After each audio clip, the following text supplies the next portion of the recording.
suspect in a case where my very senses reject their own evidence.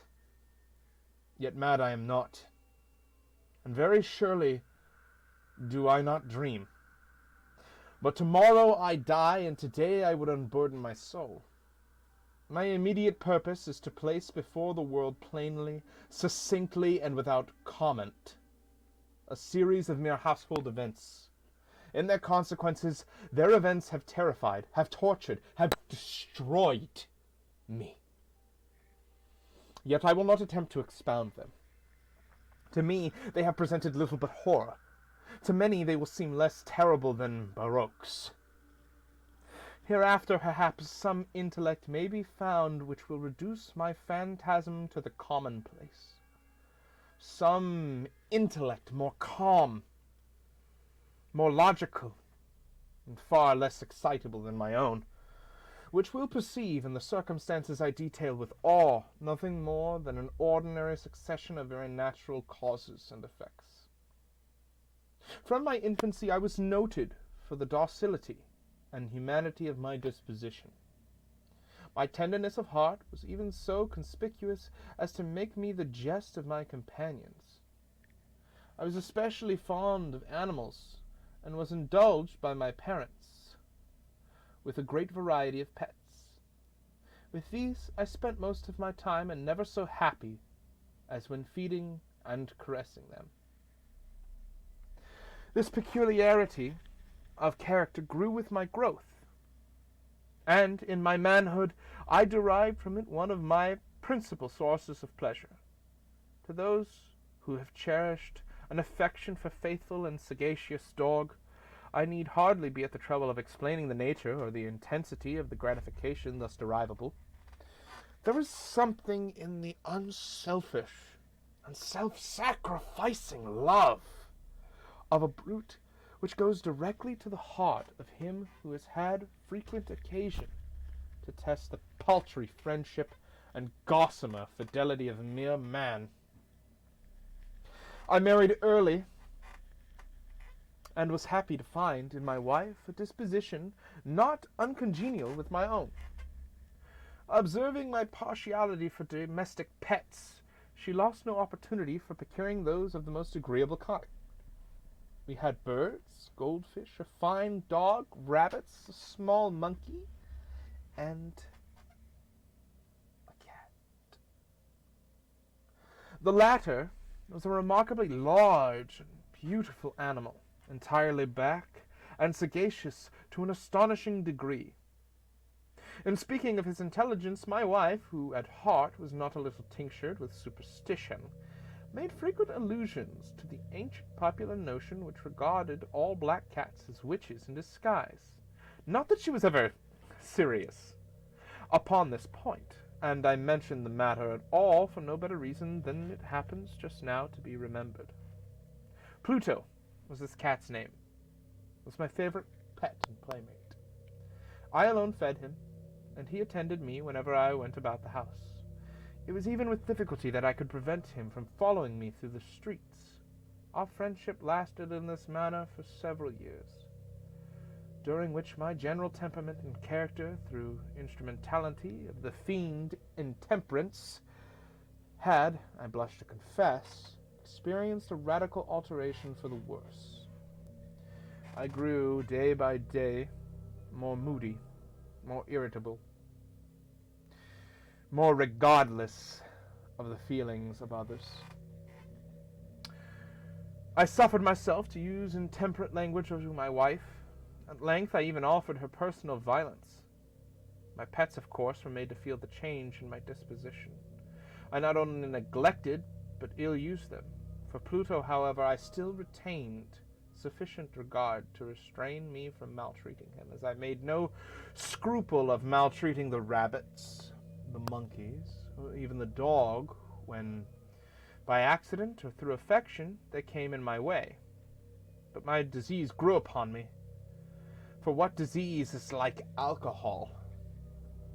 And at length even Pluto, who was now becoming old and consequently somewhat peevish, even Pluto began to experience the effects of my ill temper. One night, returning home more intoxicated from one of my haunts about town, I fancied that the cat avoided my presence.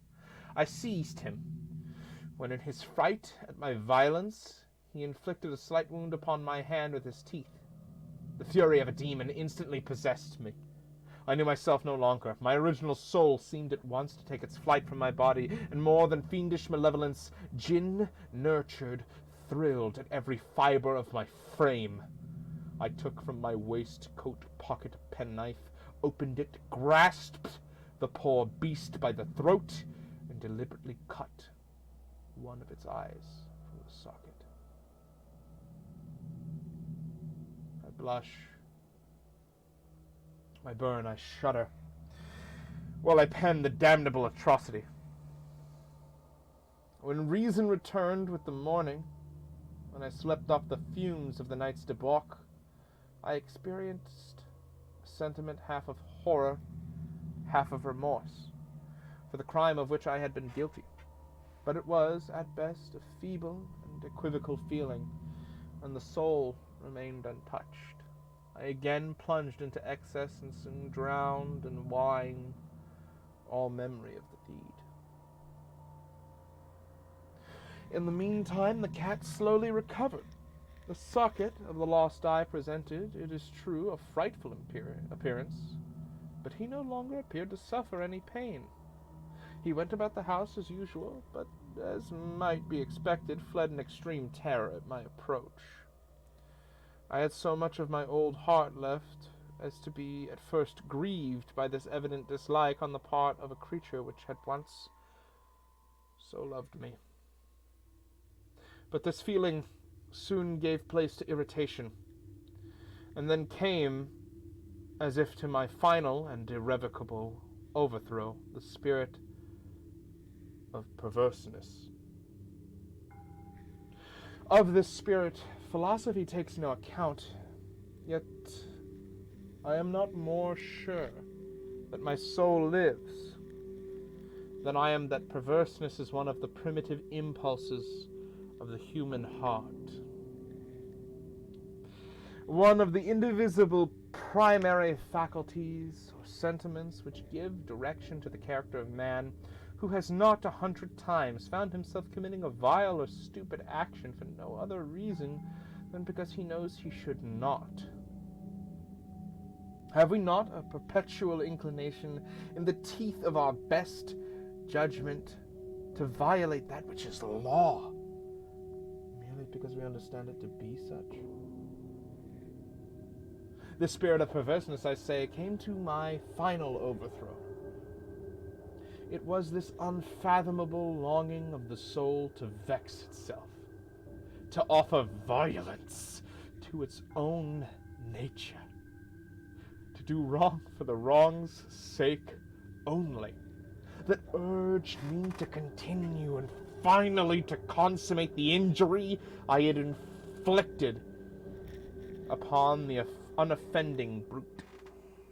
One morning, in the cold blood, I slipped a noose about its neck, and I hung it from the limb of a tree. Hung it with the tears streaming from my eyes, and with the bitterest remorse in my heart. Hung it because I knew that it had loved me, and because I felt it had given me no reason of offense. Hung it because I knew that in doing so I was committing a sin, a deadly sin, that would so jeopardize my immortal soul as to place it, if such a thing were possible, even beyond the reach of the infinite mercy of the most merciful and most terrible God. On the night of the day on which this most cruel deed was done, I was aroused from sleep by the cry of fire. The curtains of my bed were in flames. The whole house was blazing. It was with great difficulty that my wife, servant, and myself made our escape from the conflagration. The destruction was complete. My entire worldly wealth was swallowed up, and I resigned myself thenceforward to despair. I am above the weakness of seeking to establish a sequence of cause and effect between disaster and the atrocity, but I am detailing a chain of facts and wish not to leave even a possible link imperfect. On the day succeeding the fire, I visited the rooms. The walls, with one exception, had fallen in. This exception was found in a compartment wall, not very thick, which stood about the middle of the house, and against which had rested the head of my bed. The plastering had here in great measure resisted the action of the fire, a fact which I attributed to its having been recently spread. About this wall a dense crowd were collected, and many persons seemed to be examining a particular portion of it with very minute and eager attention. The words strange, singular, and other similar expressions excited my curiosity. I approached and saw, as if graven in bas relief upon the white surface, the figure of a gigantic cat. The impression was given with an accuracy truly marvelous. There was a rope about the animal's neck. When I first beheld this apparition, for I could scarcely regard it as less, my wonder and my terror were extreme. But at length reflection came to my aid. The cat, I remembered, had been hung in a garden adjacent to the house. Upon the alarm of fire, this garden had been immediately filled by the crowd, by someone of whom the animal must have been cut from the tree and thrown through an open window into my chamber. This had probably been done with the view of arousing me from sleep. The falling over the walls had compressed the victim of my cruelty into the substance of this freshly spread plaster, the lime of which, with the flames and the ammonia from the carcass, had then accomplished the portraiture as I saw it. Although I thus readily accounted to my reason, if not altogether to my conscience, for the startling fact just detailed, it did not less fail to make a deep impression upon my fancy. For months I could not rid myself of the phantasm of the cat, and during this period there came back into my spirit a half-sentiment that seemed but was not remorse. I went so far as to regret the loss of the animal, and to look about me among the vile haunts which I now habitually frequented for another pet of the same species, and of somewhat similar appearance, with which to supply its place. One night, as I sat half stupefied in a den of more than infamy, my attention was suddenly drawn to some black object reposing upon the head of one of the immense hogsheads of gin or of rum, which constituted the chief furniture of the apartment. I had been looking steadily at the top of this hogshead for some minutes, and what now caused my surprise was the fact that I had not sooner perceived the object thereupon. I approached it and touched it with my hand. It was a black cat, a very large one, fully as large as Pluto, and closely resembling him in every aspect but one. Pluto had not a white hair upon any portion of his body, but this cat had a large, although indefinite, splotch of white covering nearly the whole region of the breast. Upon my touching him, he immediately arose, purred loudly, and rubbed against my hand, and appeared delighted with my notice. This, then, was the very creature of which I was in search. I at once offered to purchase it of the landlord, but the person made no claim to it, knew nothing of it, had never seen it before. I continued my caresses, and when I prepared to go home, the animal evidenced a disposition to accompany me. I permitted it to do so, occasionally stooping and patting it as I proceeded. When it reached the house, it domesticated itself at once and became immediately a great favorite with my wife. For my own part, I soon found a dislike to it arising within me. This was just the reverse of what I had anticipated, but I know not how or why it was. Its evident fondness for myself rather disgusted and annoyed me. By slow degrees, those feelings of disgust and annoyance rose into the bitterness of hatred. I avoided the creature, a certain sense of shame and the remembrance of my former deeds of cruelty preventing me from physically abusing it. I did not for some weeks strike or otherwise violently ill-use it. But gradually, very gradually, I came to look upon it with unutterable loathing, and to flee silently from its odious presence as from the breath of a pestilence. When added, no doubt, to my hatred of the beast was the discovery on the morning after I brought it home that, like Pluto, it also had been deprived of one of its eyes. The circumstance, however, only endeared it to my high wife, who, as I have already said, possessed in a high degree that humanity of feeling which had once been my distinguishing trait, and the source of many of my simplest and purest pleasures.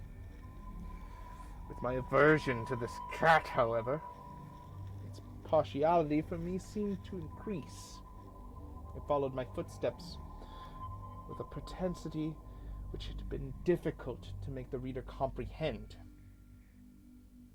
Wherever I sat it would crouch beneath my chair or spring upon my knees, covering me with its loathsome caresses. If I arose to walk it would go between my feet and thus nearly throw me down, or fastening its long and sharp claws in my dress, clamber in this manner to my breast. At such times, although I longed to destroy it with a blow, I was yet withheld from doing so, partly by a memory of my former crime, but chiefly, let me confess it at once, by absolute dread of the beast. This dread was not exactly a dread of physical evil, and yet I should be at loss how otherwise to define it. I'm almost ashamed to own, yes, even in this felon's cell, I am almost ashamed to own that the terror and horror with which the animal inspired me had been heightened by one of the merest chimeras it would be possible to conceive. My wife had called my attention more than once to the character of the mark of white hair of which I had spoken, and which constituted the sole visible difference between the strange beast and the one I had destroyed. The reader will remember that this mark, although large, had been originally very indefinite, but by slow degrees nearly imperceptible, and which for a long time my reason struggled to reject as fanciful. It had at length assumed a rigorous distinctness of an outline. It was now the representation of an object that I shuddered to name, and for this above all I loathed and dreaded, and would have rid myself of the monster had I dared. It was now, I say, the image of a hideous, of a ghastly thing, of the gallows. O mournful and terrible engine of horror and of crime, of agony and of death! And now I was indeed wretched beyond the wretchedness of mere humanity, and a brute beast whose fellow I had contemptuously destroyed, a brute beast to work out for me, a man fashioned in the image of the high God, so much of the insufferable woe. Alas, neither by day nor by night knew I the blessing of rest any more.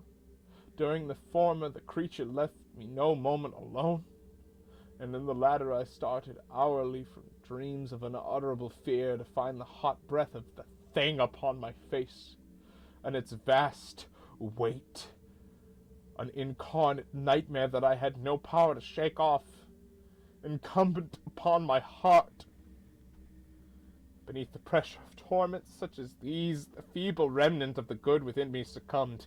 Evil thoughts became my sole intimates, the darkest and most evil of thoughts. The moodiness of my usual temper increased hatred of all things, of all mankind, with, from the sudden, frequent, and ungovernable outbursts of a fury to which I now blindly abandoned myself, my uncomplaining wife, alas, was the most usual and the most patient of sufferers. One day she accompanied me upon some household errand into the cellar of the old building which our poverty compelled us to inhabit. The cat followed me down the steep stairs, and nearly throwing me headlong, exasperated me to madness. Uplifting an axe and forgetting in my wrath the childish dread which had hitherto stayed my hand, I aimed a blow at the animal, which of course would have proved instantly fatal had it descended as I wished. But this blow was arrested by the hand of my wife. Goaded by the interference into a rage more than demoniacal, I withdrew my arm from her grasp and buried the axe in her brain. She fell dead upon the spot without a groan. This hideous murder accomplished, I set myself forthwith, and with entire deliberation, to the task of concealing the body.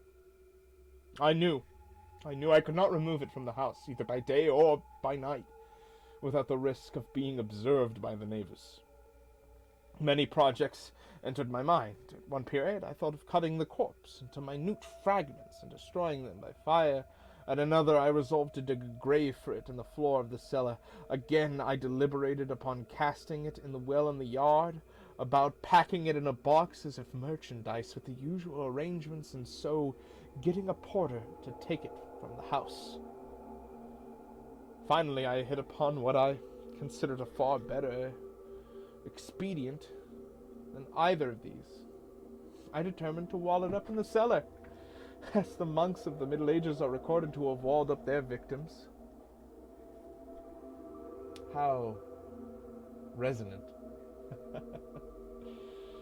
For a purpose such as the cellar was well adapted. Its walls were loosely constructed and had lately been plastered throughout with a rough plaster, which the dampness of the atmosphere had prevented from hardening. Moreover, in one of the walls was a projection caused by a false chimney or fireplace that had been filled up and made to resemble the rest of the cellar. I made no doubt that I could readily displace the bricks, at this point insert the corpse, and wall the whole up as before, so that no eye could detect anything suspicious. And in this calculation I was not deceived. By means of a crowbar I easily dislodged the bricks, and having carefully deposited the body amongst the inner walls, I propped it in that position, while with little trouble I relaid the whole structure as it originally stood, having procured mortar, sand, and hair with every possible precaution. I prepared a plaster which could not be distinguished from the old, and with this I very carefully went over the new brickwork. When I had finished, I felt satisfied that all was right. The wall did not present the slightest appearance of having been disturbed. The rubbish on the floor was picked up with the minutest of care. I looked around triumphantly and said to myself, "Here at last, then, my labor has not been in vain." My next step was to look for the beast which had been the cause of so much wretchedness, for I had at length firmly resolved to put it to death. Had I been able to meet with it at that moment, there could have been no doubt of its fate, but it appeared that the crafty animal had been alarmed at the violence of my previous anger, and forbore to present itself in my present mood. It's impossible to describe or to imagine the blissful sense of relief which the absence of the detested creature occasioned in my bosom. It did not make its appearance during the night, and thus for one night at least, since its introduction into the house, I soundly and tranquilly slept. I slept even with the burden of murder upon my soul. The second and third day passed, and still my tormentor came not. Once again I breathed as a free man. The monster, in terror, had fled from the premises forever. I should behold it no more. My happiness was supreme. The guilt of my dark deed disturbed me but little. Some few inquiries had been made, but those had been readily answered. Even a search had been instituted, but of course nothing was to be discovered. I looked upon my future felicity as secured. Upon the 4th day of the assassination, a party of the police came very unexpectedly into the house and proceeded again to make rigorous investigation of the premises. Secure, however, in the inscrutability of my place of concealment, I felt no embarrassment whatever. The officers bade me accompany them in their search. They left no nook or corner unexplored. At length, for the 3rd or 4th time, they descended into my cellar. I quivered not a muscle. My heart beat calmly, as that of one who slumbers in innocence.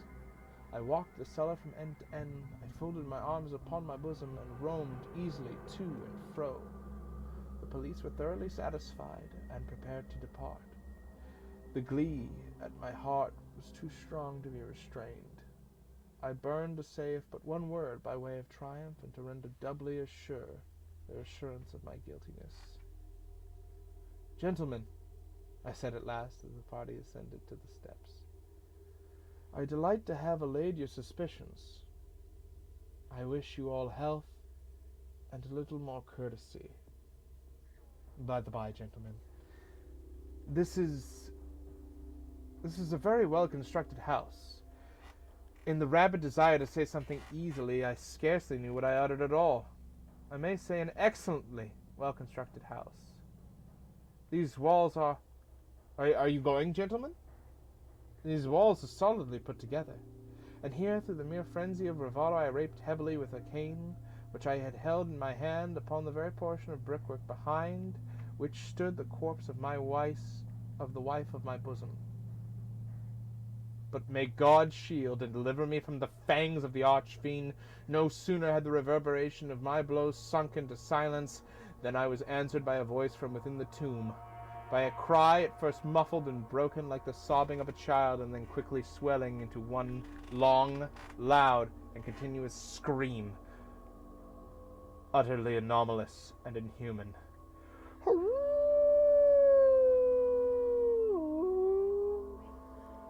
A howl, a wailing shriek, half of horror, half of triumph, such as might have arisen only out of hell, conjointly from the throats of the damned in their agony, and of the demons that exult in the damnation.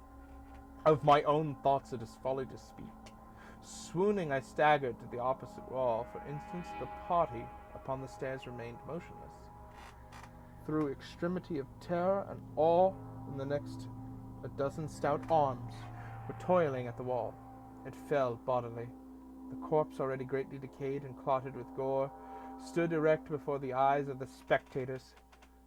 Upon its head, with red extended mouth and solitary eye of fire, sat the hideous beast whose craft had seduced me into murder, whose informing voice had consigned me to the hangman. I had walled the monster up within the tomb.